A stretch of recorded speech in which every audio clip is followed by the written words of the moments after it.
Hey guys, it's Jackie from the Nerd Family, and today we are talking a little history. It's time to get our history nerds on. I am looking at today, let's see if I can do this without blinding you, America's Struggle to Become a Nation.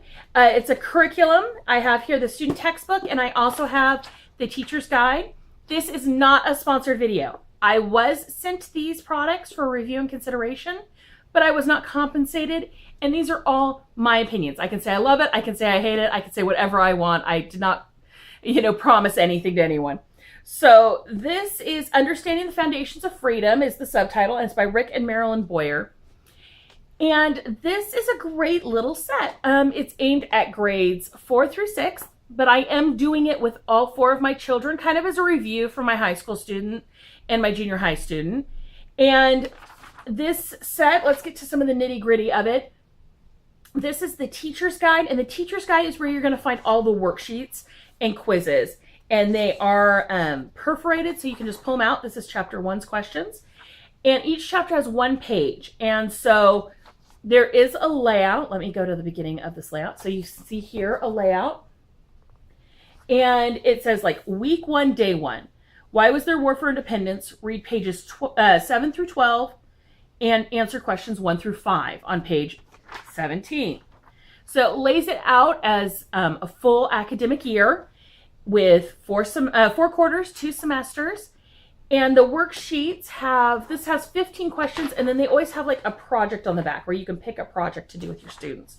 One's a journal entry, write about your parents' reaction having to pay extra money when they bought an almanac, or let's see, or you had to have British soldiers stay with you. And another one's like pretend you're one of King George III's servants. So that's the basics. You are allowed to make photocopies for classrooms up to 10. So obviously I think it's kind of aimed at homeschoolers. I am sure if you wanted to use it in a larger setting or a co-op setting, all you need to do is reach out to the publisher and ask their permission. So that's basically the nitty gritty. There are quizzes in the back. There's also relevant events prior to the War of Independence. I always love a good timeline. And it is a Christian curriculum. I want to make sure that I'm clear with that because they quote scripture. They talk about the Great Awakening and Jonathan Edwards and all of that just in chapter 1. I have looked through this, and I am a huge history nerd. For those of you who don't know, I love history. And for those of you who don't know, right now, the Nerd Family, kids and adults included, are all about Hamilton. So this coincides really well. It gives a little bit of background as to why they even went for independence and kind of how that went, because you don't just stop at the pre-independence. We are going to deal with, Valley Forge and all of that good things. Howe's troops coming in to attack, all of that. We've only really worked through a couple chapters so far because this is a full year curriculum. I've read through it, but the children haven't gone very far in it. And I really like it. I like the fact that they do, of course, tie in scripture, but they also look at it really fairly. And when I say that, I mean, I've done a lot of American history, and rarely do they really hit on the facts that the Americans who were English citizens were not getting the rights of English citizens. And they do. They talk about how, declaring war and declaring independence was not the first thing the Americans did in a course to seek some sort of equality or representation as they had a right to. I really like that because it's not all these hot-headed Americans, even though we can be a little hot-headed still.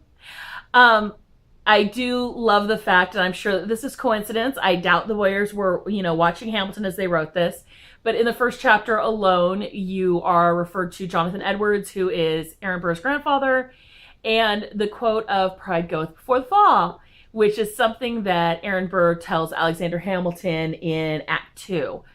So, of course, we love that. I will be using this as a spine. I don't do a lot of textbooks.